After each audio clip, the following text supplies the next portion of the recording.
Hey, do you have Quakers in your ancestry? Well, I do, and so I was so excited when I found out that I was going to get this interview because we're going to learn all about Quaker records here in just a moment. But before we get started, let me introduce myself. My name is Connie Knox. I am a lifelong genealogist here to help you go further, faster, and factually with your family research. Now, don't forget to subscribe to the YouTube channel and ring the bell so that you get notified each time we upload a video. If you like what you see, please give us a thumbs up and leave us some comments below. Now, don't forget that we have newsletters. Sign up for the newsletter and the Facebook page. Make sure you're hooked up with both of those. Also, I'd like to, now welcome you to footnotes. Now, footnotes, if you've not seen a footnotes episode before, I call them footnotes because it's in the footnotes where the real sources are. And well, today's real source is Beth Saunders, and she is a staff member at Guilford College in Greensboro, North Carolina, and that is where they have a Quaker library. She has a ton of knowledge to share with us about researching your Quaker ancestors. I'd also like to add she has an online bookstore for rare and out-of-print and used books. It's called tannerybooks.com. You can find her there as well. Also, because of the number of links that we're going to be sharing with you today, I will try and put all of them in the show notes below, but if you sign up for the newsletter, there will also be a full set of notes that you can download once you sign up. Now, for those who are already on the newsletter, I will put it in the next edition of the newsletter as well, so you can just click and download that resource as well. So, starting now, sharing her knowledge with us about Quaker records is Beth Saunders.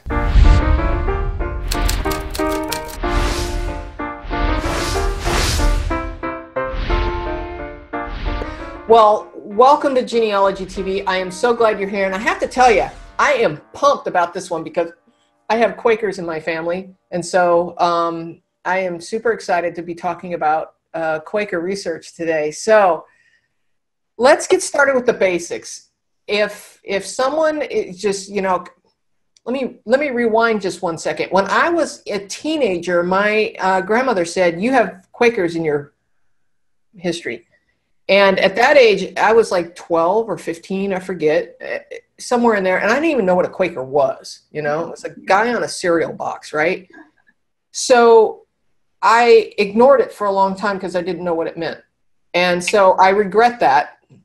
And then so like a decade later, I finally started doing some digging and went, oh, Quakers have great records. Yes. I should have done this. So help those who are just getting started, at least the basics, and then we'll dig into the little more in depth a little bit down the road here. But tell us the basics.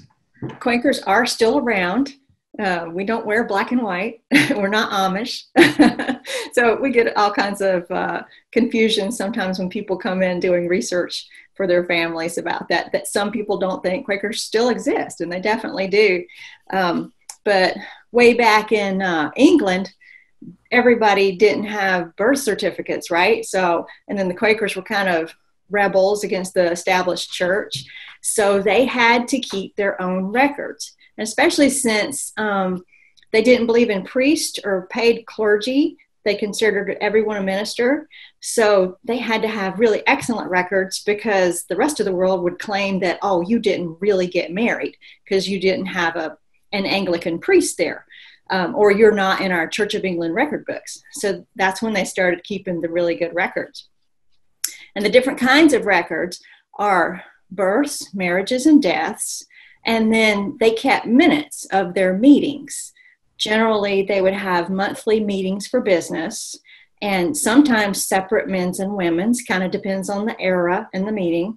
And these are really good records for when people ask permission to join, when they move somewhere new. So it's a great resource for genealogists. These records began about what time? Well, in North Carolina, they began in 1680. So that's, that's really early. In England, they began when Quakers began. Okay. All right.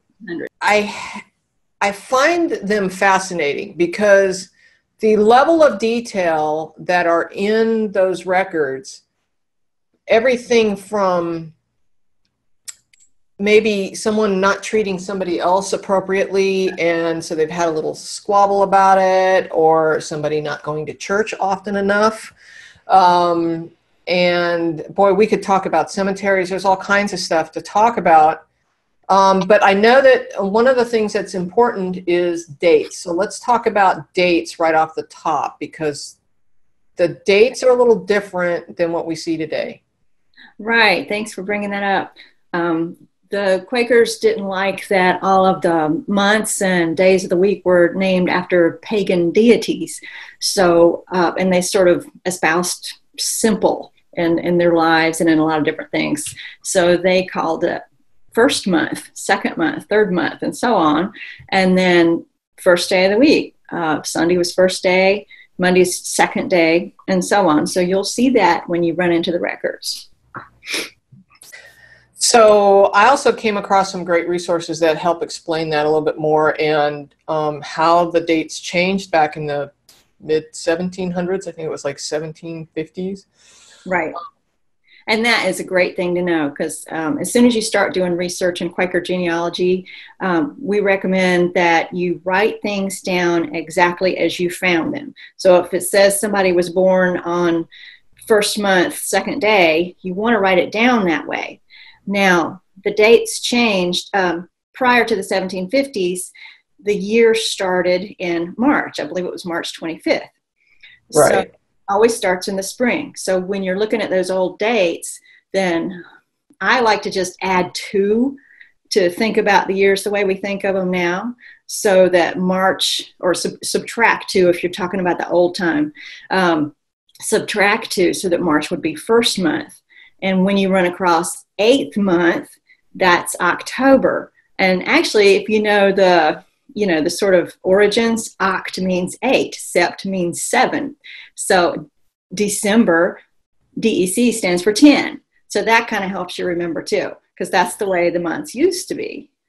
That is a great trick. Now, if I remember, I was doing a little homework to refresh my memory. I believe it was January 1st, 1753 is when they began with January being the first month and moving forward after that.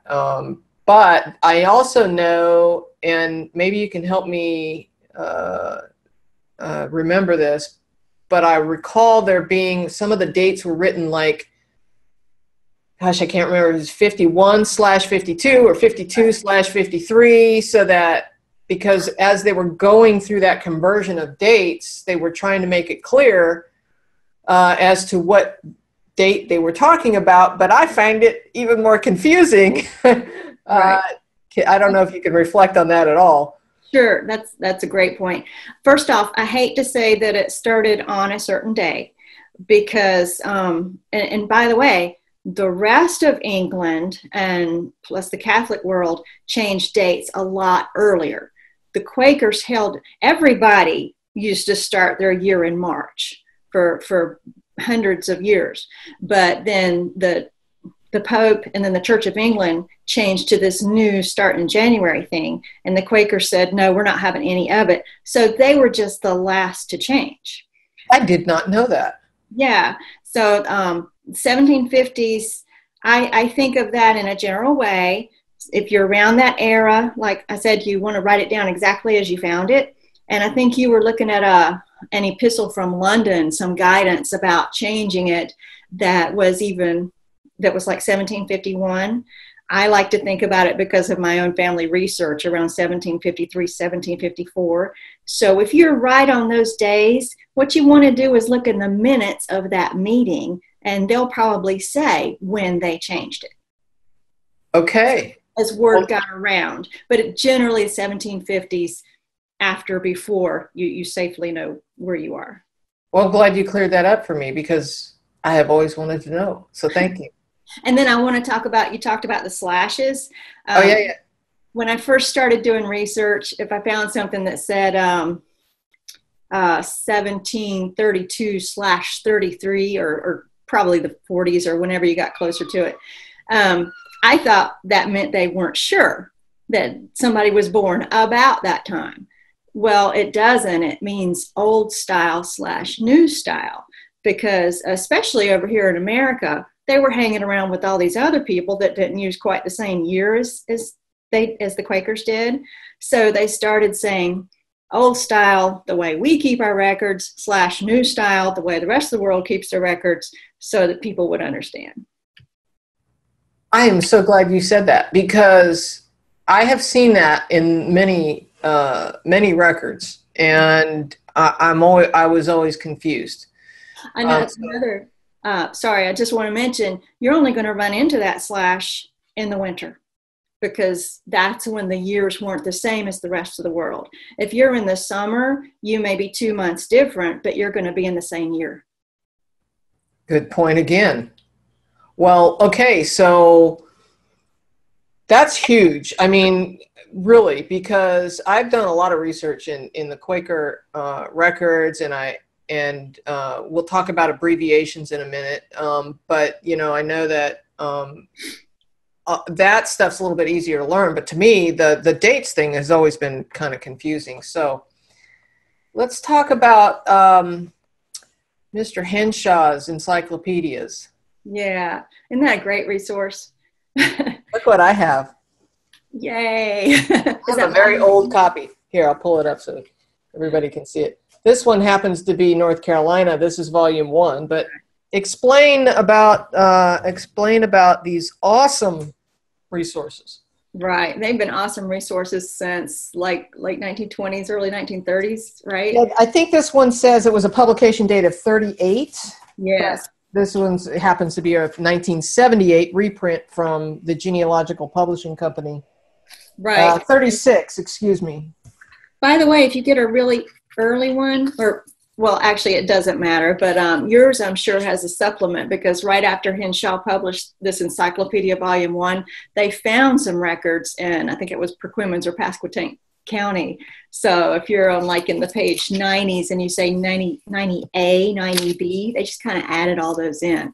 So it was really great to still discover more old records in the 20th century. Well, and I feel very fortunate to have this. This was given to me by a woman in Hillsborough who is a relative who was very deep into the Quaker research for Henleys, which my maiden name is Henley, so there's a ton of Quakers in the North Carolina area for that. Anyway, you were going to say about the Henshaw books. So what it is William Wade Henshaw published the Encyclopedia of American Quaker Genealogy, and it is extracts from the monthly meeting minutes and record books. He didn't do it all by himself. He had a lot of librarians helping him. And the first volume that came out, we're really interested in this area. It's the greater North Carolina area. It's meetings that were part of North Carolina yearly meeting, and that included some in South Carolina, Georgia, and Tennessee. So he pulled all these great genealogical extracts, and it's not the entire record. It's the stuff that a genealogist would care about: who was born, who moved from one place to another, and who got disowned. All right, now before you go on, explain disowned for those who are not familiar with being disowned or what that could mean. Okay, so the Quakers got into their way of living, and especially into the 1700s and the 1800s, they got strict about who could be a member. And if you didn't live according to their ways, they would disown you. Now, it's not like we think some of the fiction and other denominations of shunning or anything like that. People could still come to meeting for worship if they were disowned. And it doesn't necessarily mean that their whole family was disowned. But one thing I really wanted to point out is, you know, there's some abbreviations in the front of the book. And there's a lot of good subtleties to those abbreviations. For example, DIS, disowned, means they were no longer considered a member of the Friends, and so they would stop keeping records on that person. We get a lot of queries that say, I want to prove that my Quaker ancestor fought in the Revolutionary War. And the standard answer is you could find out if they were disowned, but they're not going to keep records on him after that when he was fighting. But there's another abbreviation, I think it's CON, called, it's short for condemned. Yes. Condemned means that they apologized. They condemned their own actions, and the way he put it in here, the ones that he pulled out, usually means that they got to stay a Quaker. So they're going to still be in the records because they were forgiven. Yes. And I'm going to try and put those abbreviations in a document. A lot of the information I can usually put in the show notes below, but sometimes when I have too much information, I will put basically sign up for the newsletter and I'll send you this document. And I'll also put it in my newsletter for those who are already on the list. So there will be a document available for that. So check out the links below for that. One thing that just comes to mind is if somebody is received on certificate from a certain meeting, oh, that's right. or received on certificate, then they are probably a friend already that moved from another place. If somebody is received by request, there might not be a previous record because they might have just joined friends at that moment. Okay. So one of the other things just so that everybody has an understanding, and you clearly can help me straighten out my partial education on this. When someone was getting ready to move, they had to request a certificate, right, to leave the church, and then they would give that certificate at the new church. Is that right? And it would mean that they were a member in good standing, so they had a good reputation, and when they showed up at the new place. Another thing that I'm glad you asked, because I almost forgot to mention, is that as people were pushing westward in North Carolina, more meetings were opening. So there are a lot of cases where somebody transferred their membership and didn't move. It means that, for example, Cane Creek in Alamance County was the farthest west they were for a long time. So then when people started getting membership in New Garden and Springfield and things in Guilford and Randolph counties, they might not have moved. Cane Creek might have been the nearest one they had for a long time, and they just finally put their membership at this new meeting. Now we have Quaker records on Ancestry, and I work part-time, I think you mentioned, in the Quaker archives at Guilford College. We get a lot of genealogical researchers in, but the questions that they have changed. We used to get people coming in that wanted the basics and hadn't seen Henshaw before and wanted to know, where do I start with my Quaker ancestry? Now they come in, they say, I found this Quaker record on Ancestry. What does it mean? Where do I find out why were they disowned and all that kind of stuff? But I do want to mention the indexing. One of the first things we show people when they come in still, and I don't have a copy to show you, but it is the comprehensive index to Henshaw. And basically that means the first 6 volumes that he published from different states. But that index is just as thick as volume 1, and it has first and last names, and it is a great resource. It is not online because it was just published in 1999, but it's good when you're going between volumes, like when people move from Pennsylvania to North Carolina. And then after William Wade Henshaw, another man kept doing, Willard Heiss, published several volumes of abstracts of Indiana.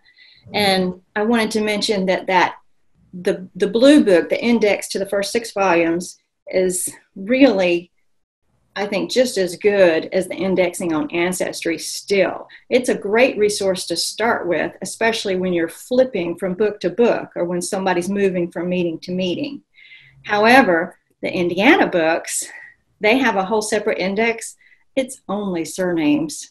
So if you're researching Quakers in Indiana, you might want to start with Ancestry because the indexing for that has really improved your situation. Oh, nice. I did not know that. Now, I did, as I was putting this stuff together for the document that I'm going to share with everybody, I did outline all 6 volumes and the index, so all of the links for all of that will be in the show notes as well. Okay, so as I told you, the people coming in have different questions, and they've usually searched on Ancestry, put the person's name in, popped up with this record, and there's no context for it. Or they've found an extract. Usually if you're on Ancestry and you're looking in the Quaker records and you get something that's typed, it's an extract from Henshaw.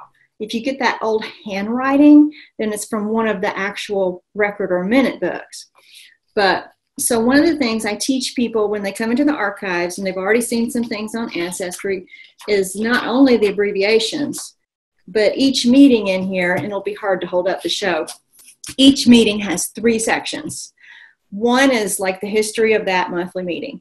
And as genealogists, we kind of gloss over and skip that part. The second is the records, which is the family tree stuff that he pulled from various books, births, deaths, or whatever, however that meeting kept it. And the third is the minutes. So as you go through the meeting, if you had the actual book in your hand, you might look at the index and then page through and see these different parts. But what I show people, if they find out that somebody is disowned and they want to know why, is you could look for that book on Ancestry, but also go to that first little section that everybody ignores about each meeting. I'm just going to pull one, for example, New Garden. You talking about the section about the history? Yes.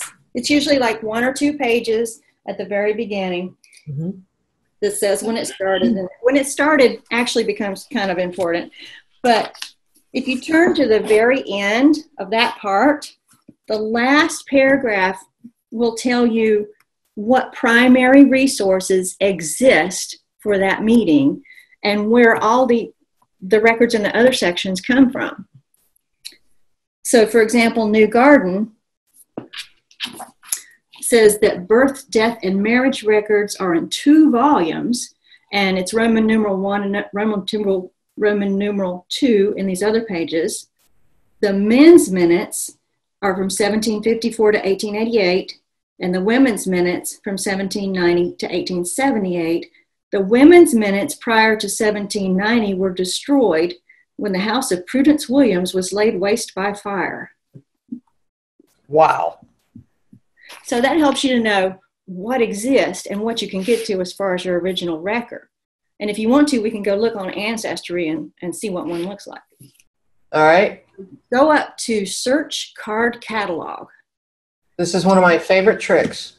And then the keyword, hit Quaker. Now what I do is I sort of scan down the page to the one that has over 6 million records. Or you could sort by record count. Yeah. And there it is. There it is. All right. So say we want to look for somebody in New Garden. Go over to the state in North Carolina. And then the county will be Guilford. And then, of course, the meeting will be New Garden. New Garden monthly meeting. And there's the books. Well, now this is a whole lot better, especially when we're, okay, so backing up just a minute, if we think about our research question, we write down, okay, we think someone was in New Garden at this time, then we could specify exactly what we're looking for if we know this person's between these years, right? Mm-hmm. Great. Well, especially if you're looking for a disownment and you've seen the typed extract, so you know the date already. Ah. So you want to go, and it was a man, you want to go to the men's minutes of that date. And then you can just flip through the pages online. Well, let's just jump over there and take a look. Yeah. And you can always type down at the bottom to skip a bunch of pages. And that helps you when you're needing to skip 20 years. Interesting. Well, I just love this old handwriting too. It's so much fun to read.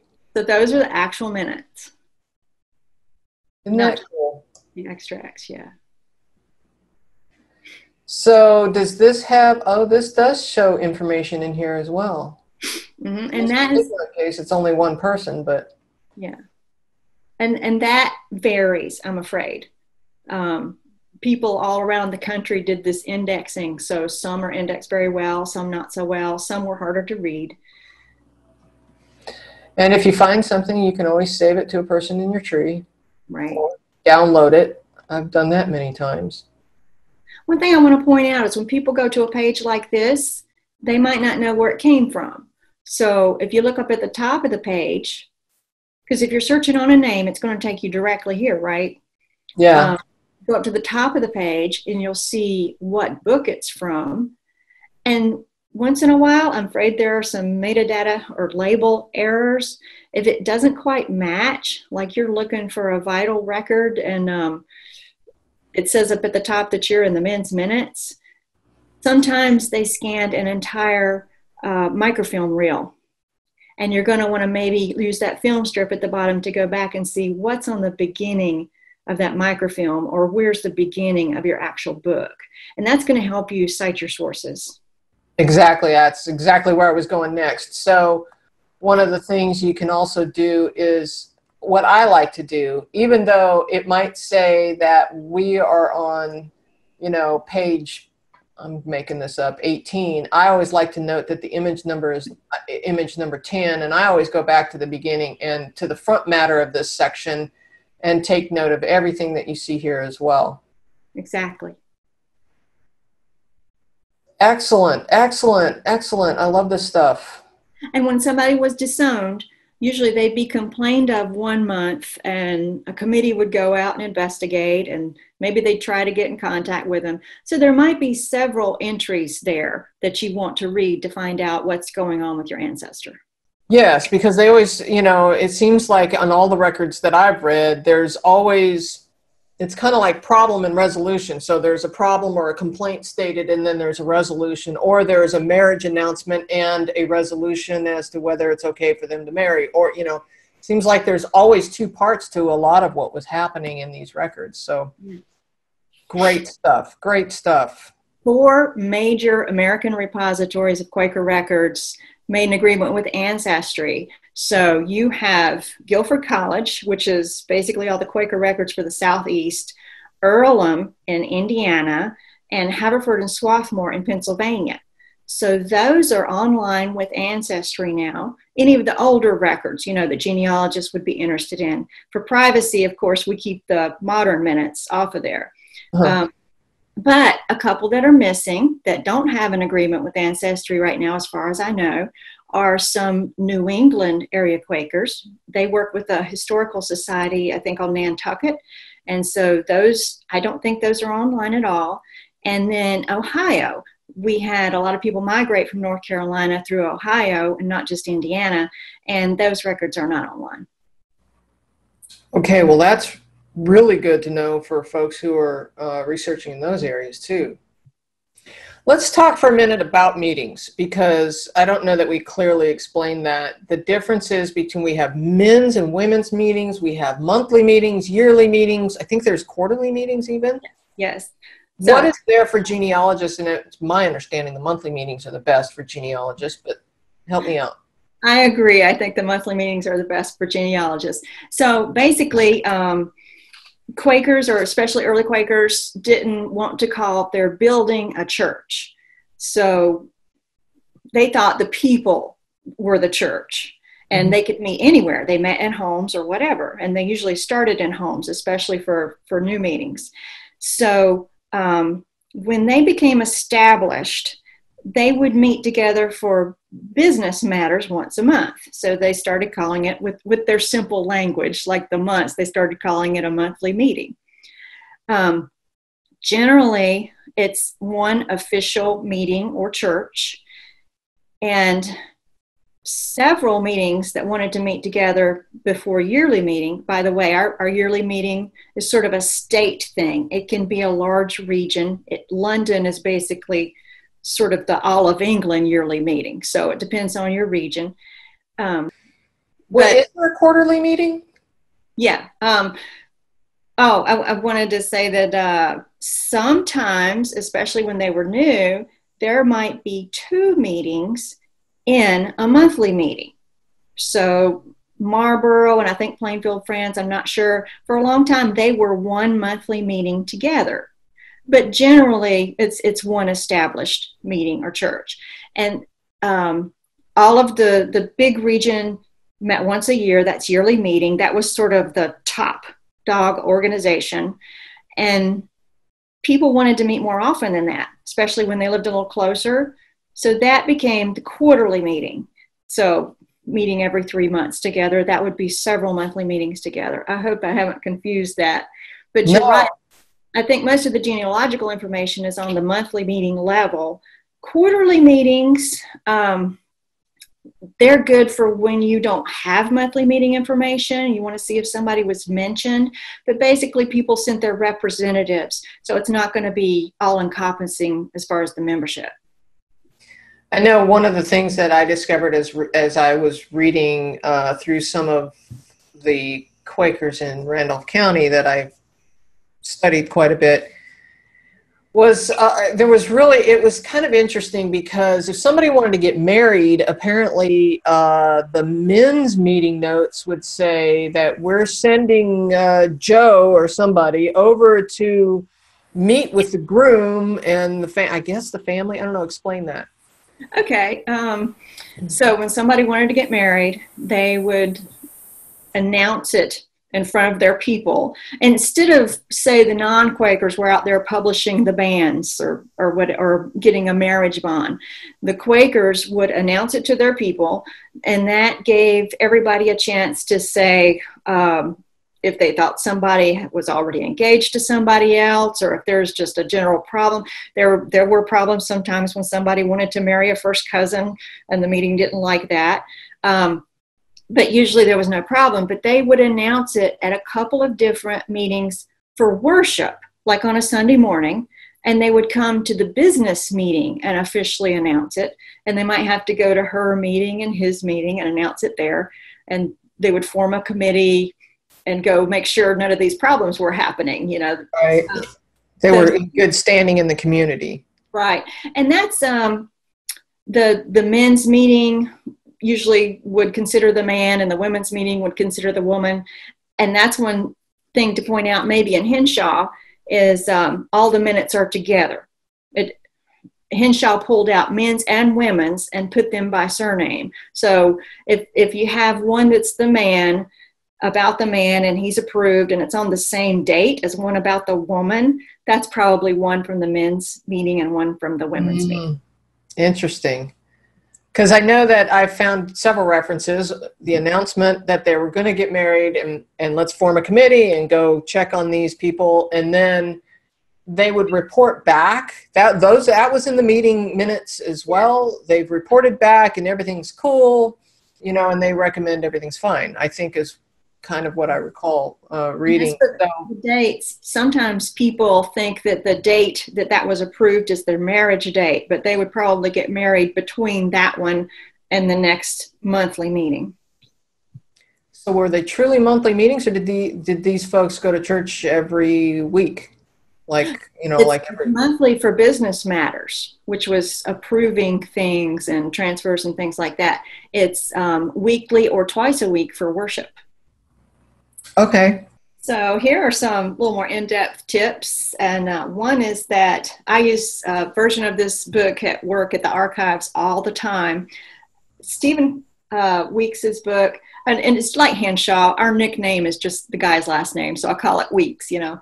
But it's Southern Quakers in Slavery. And I wouldn't think as a genealogist to go to that. And I have to admit that I haven't read a lot of these books that I recommend to people. I've used, like a genealogist, I've gone to indices and just looked up certain things.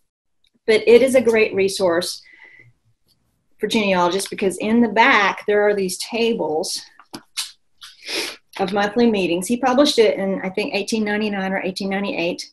So this is as of his time. And these are just a couple of pages are the actual monthly meetings, what county they were in, when they started. But the great resource that I don't know of anywhere else is that after a couple of pages, they have what's called particular or indulged meetings.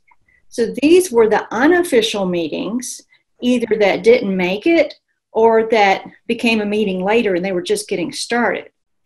So the great resource for records for genealogy is if you see a wedding record or something and it mentions their meeting and you've never heard of that meeting, you can't find anything on it, it might be one of these unofficial little meetings, and the table says who they reported to. So, for example, I come from Archdale Monthly Meeting, which is now established, but I think in here, I don't know if it was Bush Hill or what, but it was under Springfield. So it had like a parent meeting. Yes. Mm-hmm. They all branched off from somewhere else. So it's, if you want to look up the records for somebody in the 19th century that is a modern family from Archdale, then this would give you a clue to go to Springfield's records.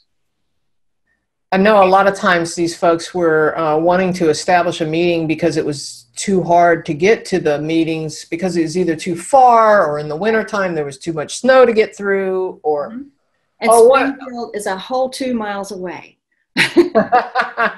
I've read in some of the meeting minutes too that you know, sometimes folks were getting in trouble for not showing up to the monthly meetings.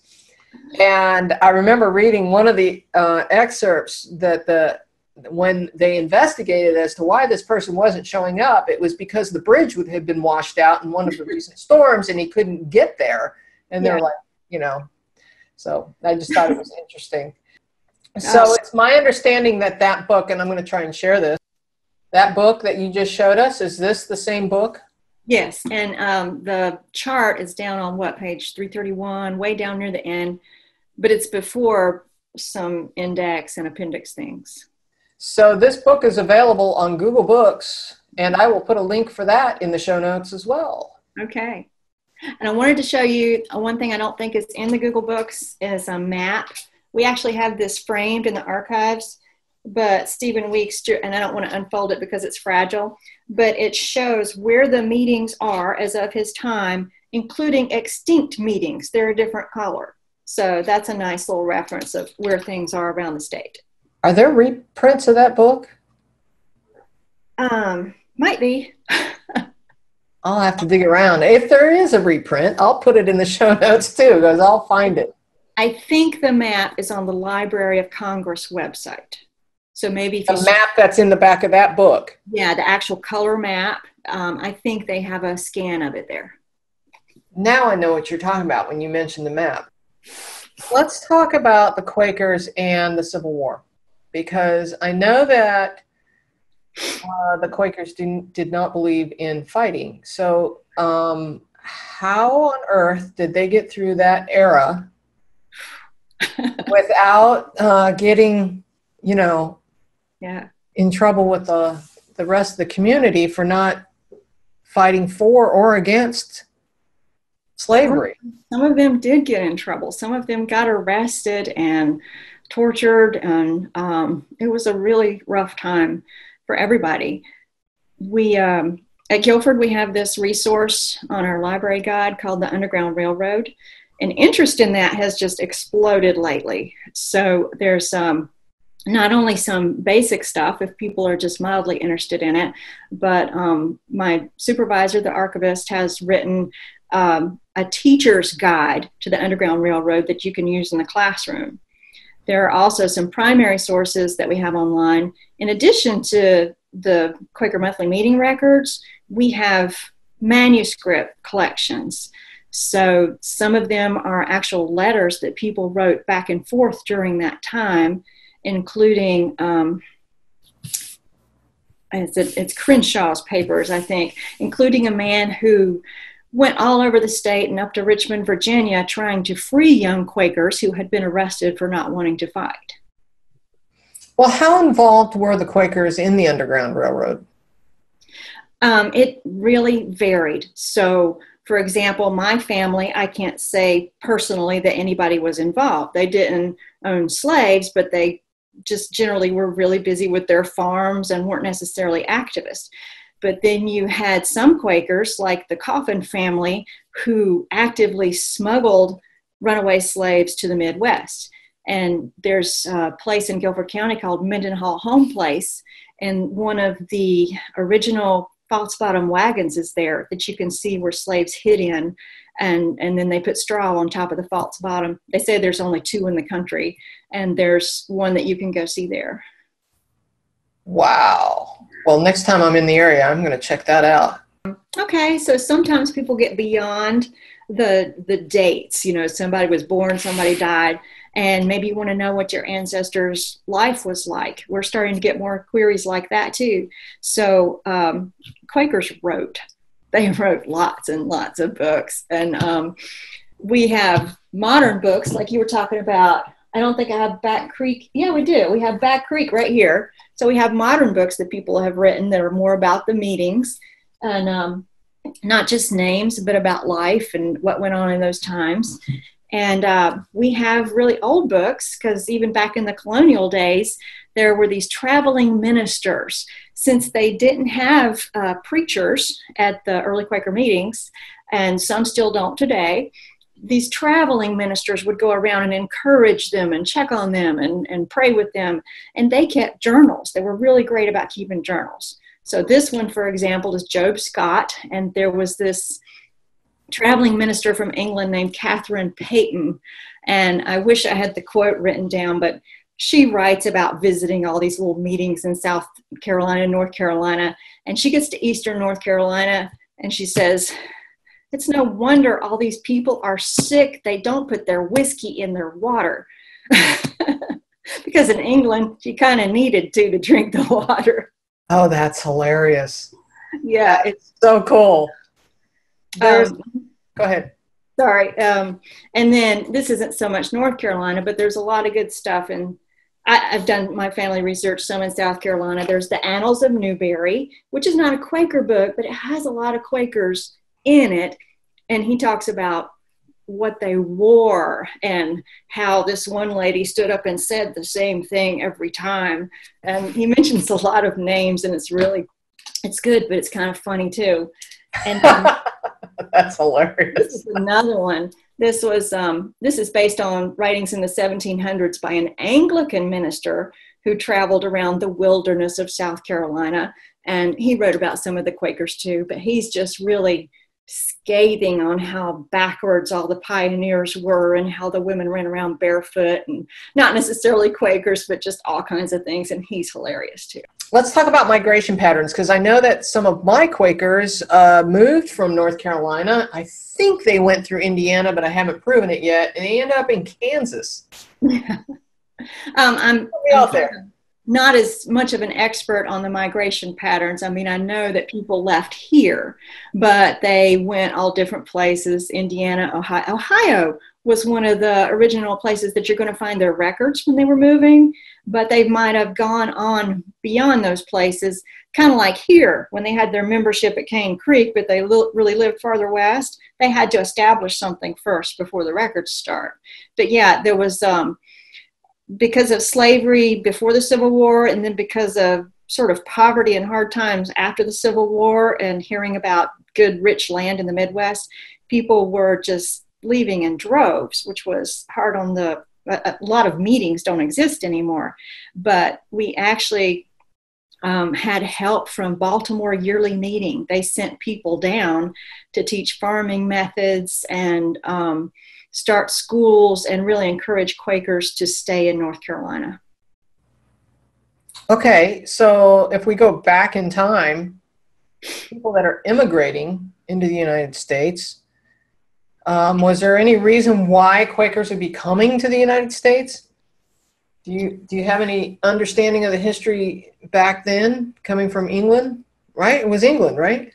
Well, mine came from Ireland, but before that from England. Okay. I think they moved from England to get land, probably. Some of them, because Quakerism was just starting, and some of them were actually Cromwellian soldiers. And they had been given land for their service, but the land was in Ireland.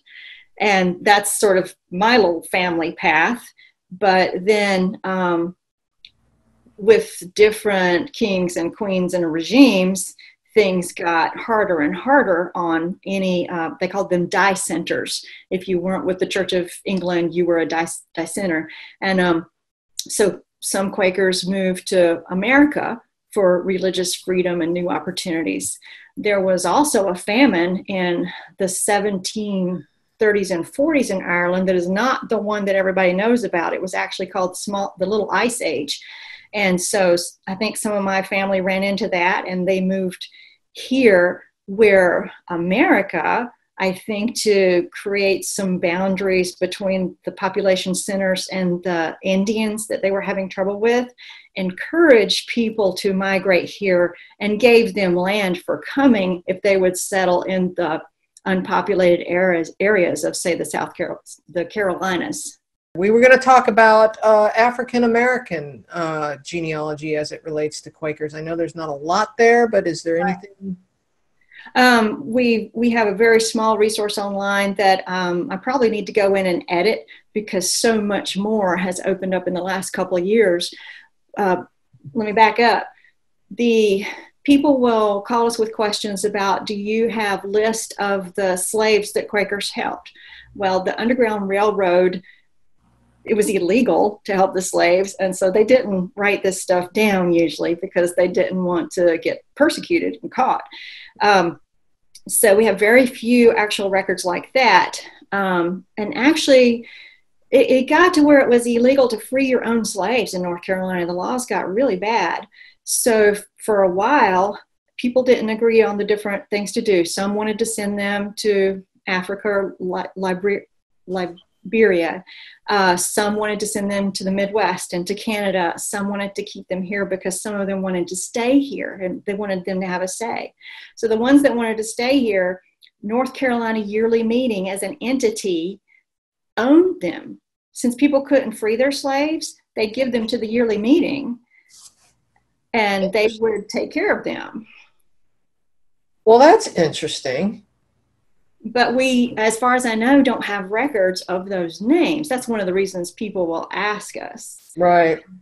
But now the records for slaves, unfortunately and sadly, they were considered property. They are in the civil records. So these exchanges, including giving them to the Yearly Meeting, will be in the county records, not the Quaker records.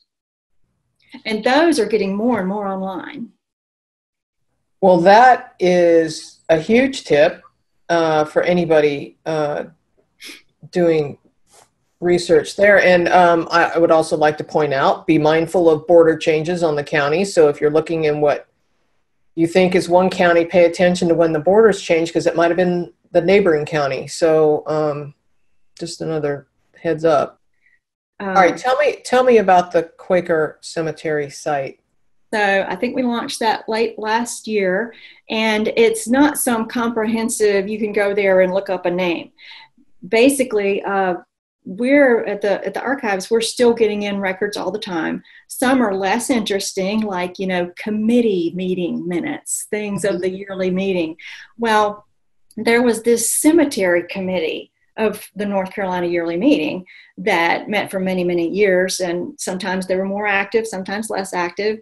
But North Carolina Yearly Meeting owned the deserted cemeteries, shall we say, okay. Especially where people migrated away and they left a cemetery behind. And sometimes the Yearly Meeting didn't own it, but might be interested in it. Who does own it? We want to know who has the deed. So we got these committee minutes or files, and I looked through them and said, this is some good stuff. So it's not like a book, but it's the research that they've done through the years on who owns what's going on with it, and what historic meeting it was. So I put that together with some published books and just whatever records I could find, and created a list of Quaker cemeteries. And by that, I mean in the greater North Carolina area, those that were historically connected to North Carolina Yearly Meeting. Okay, so that's specific to North Carolina, then doesn't go beyond the borders of North Carolina. No, and it includes the South Carolina and the greater North Carolina Yearly Meeting area. And where do people find this site? So that's on the Quaker Archive site. You've got a spot that you can go to Quaker Records or the Quaker Cemeteries. So I just wanted people to know that that's not going to be comprehensive. There might be just a mention of a cemetery and we don't know much about it, or there might be a link to find a grave and somebody has done the entire list of everybody there. Also on that site is a list of current past meetings and what records we have. So for example, if you go to, that there's been some divisions among Quakers, just like a lot of churches. So example, if you go to Friends Church of North Carolina and you look up a meeting that has been around for a really long time, then it'll say that we have their records from 1754 to 2018 or whatever exists. Maybe we should talk about that a little bit, because I know that the Quaker Church was divided at one point. Do you know the history offhand of the division? Yeah, so it's happened all over the country in different ways, and I'm not as familiar in some regions, of course. It was a big breakup in Pennsylvania in I think the early 1800s. And as a matter of fact, in maybe the 20th century, some of them got back together. And then for North Carolina, we withstood that big 1800s hullabaloo that was happening in Pennsylvania and the greater American Quaker world. But then we got to these awful things like music in worship and paid pastors and, just some things that other traditional Quakers didn't agree with. So we branched off into 2 yearly meetings in, I think, around 1906 or sometime in the early 1900s. And so one was called North Carolina Yearly Meeting Conservative, and one was called North Carolina Yearly Meeting, but it was associated with Friends United Meeting that you'll see in old records as the 5 years meeting. And okay. Is this the Hicksite? I forget the names. That is the Pennsylvania terms, but it's sort of related, and there's different branches. Do you recall what those names are? Well, there's the Hicksite Gurneyite was the big one in Pennsylvania. And then I think there were Wilburites that kind of influenced people. And so we actually there's a poster that shows all these different branches and breaking off. When it comes to websites, so this is associated with Guilford College, right? That you work for, correct? Yes. It's Quaker Records there on the left on your menu bar there.